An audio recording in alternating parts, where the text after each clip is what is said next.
Amnesty International has been working on the issue of human rights violations in Egypt, in Tunisia, in the Arab region, but also equally on human rights violations by the United States government or by the government in Israel for more than 30 years now.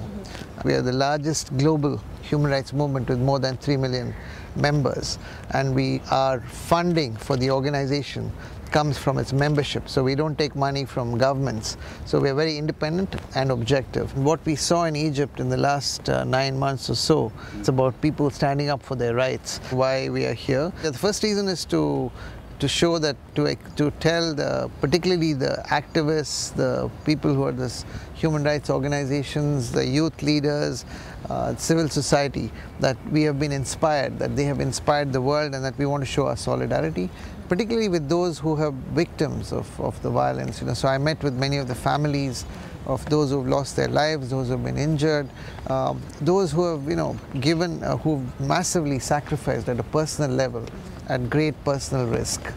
So that's the first, but the second reason is also to come to speak to the authorities, to explain some of our concerns about how this revolution can be sustained. I think the message we want to give is that the world is watching Egypt, that what happens in Egypt in the coming months and years, of course, number one, it affects those people who've sacrificed so much inside Egypt, but the implications are far wider for the Arab region and for the world as a whole. The meeting with the Minister of Interior is very important, and so we have 2 or 3 main points to discuss with him. I think the number one point, really, the overall point is that there is a lot of expectation from the authorities, and the expectation, of course, comes primarily from the people of Egypt, but equally it comes from the international community. We have some concerns, and the first concern is that now we are going to move into the election period. And in November 2010, when you had the last round of legislative elections, Amnesty International has documented how the emergency law was used for political purposes, and it did not allow a free and fair election to take place. And equally, we are very worried that in the run-up to the elections, we still have in place media laws, like the press code, media laws, which effectively censor.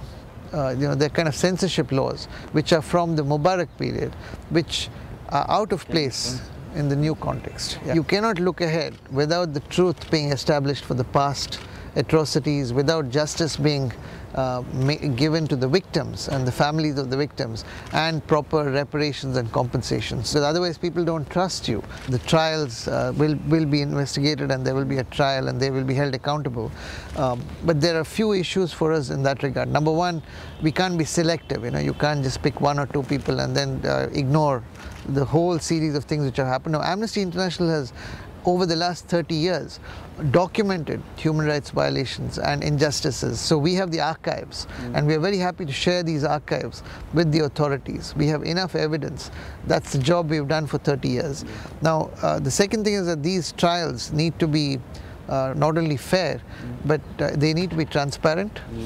They need to be quick.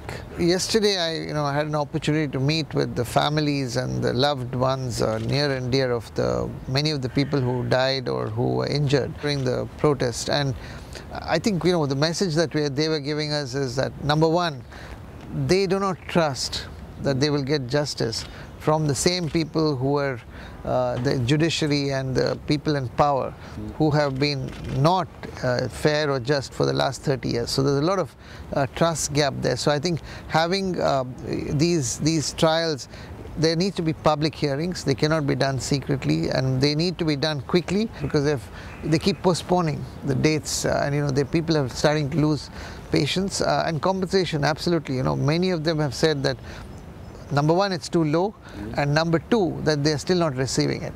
It was such a big movement, a people's movement, to make that change happen.